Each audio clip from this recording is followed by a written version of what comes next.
ভালো নেই সাভারের গোলাপ চাষিরা। আবাসন প্রকল্পের পরিধি বাড়তে থাকায় ক্রমেই কমছে গোলাপ বাগান। মৌসুম শুরু হওয়ায় ফুলের দাম অন্যান্য বছরের তুলনায় অনেকটাই বেশি।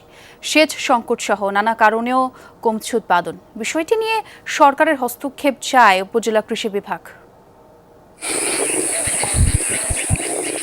বিস্তৃত এই ভূমি একসময় ছিল গোলাপের রাজ্য।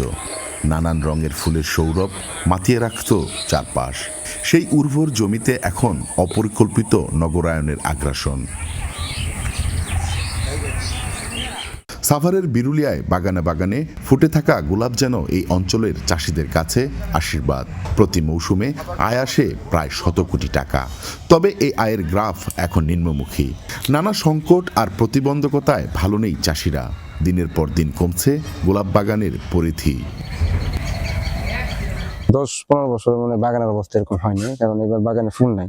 এবার পানির একটা সমস্যা গেছে আমাদের সরকারি যেখানে মোটরটা আছে বড়, এটা নষ্ট হয়ে থাকে 15 দিন 20 দিন 1 মাস ঠিক করা হয় না। এই দিনে ফুল থাকে আপনার 2-3 টাকা পিস, আর এখন ফুলের দাম মনে করেন যে 10 টাকা 15 টাকা। ফুল নাই। মানুষ আয়া কইতাছে মামা ফুল খাত বেশি কোন ফুল খাত তো বেশি হেনে আসিল।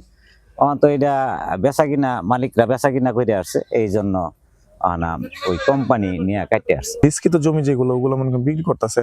কোম্পানি ঢুকলে মনে করেন জানি আপনি কোম্পানি ওই জায়গাতে আপনার সবকিছু কিনা বেচা কিনা হয়ে যায়। গোলাপ গ্রাম খ্যাত এই এলাকায় প্রতিদিনই ভিড় জমান দর্শনার্থীরা। তবে ফুলের উৎপাদন কমার সাথে পাল্লা দিয়ে কমছে ঘুরতে আসা মানুষের সংখ্যাও।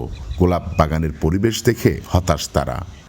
এক্সপেকটেশন ছিল অনেক বেশি যে অনেক মানে সতেজ এবং অনেক বেশি গোলাপ দেখতে পারবো, কিন্তু আসার পর দেখতেছে খুবই কম বাগান, আর বাগান থাকলেও দেখা গেছে যে গাছে গোলাপ নাই। যা দেখছি আশেপাশে মনে হচ্ছে যে না আর কয়েক বছর পরে বা কয়েক মাস পরে এটা হারিয়ে যেতে পারে, এরকম সম্ভাবনা দেখা যাচ্ছে।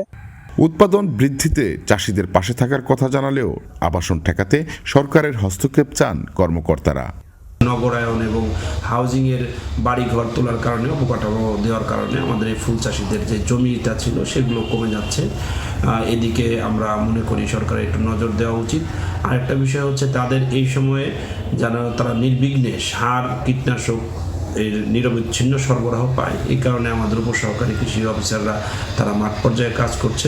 সাভারের বিরুলিয়াতে একসময় 200 হেক্টর জমিতে গোলাপ চাষ হলেও এখন কমে তা দাঁড়িয়েছে 110 হেক্টরে। মাহফুজুর রহমান নিপু, যমুনা নিউজ, সাভার।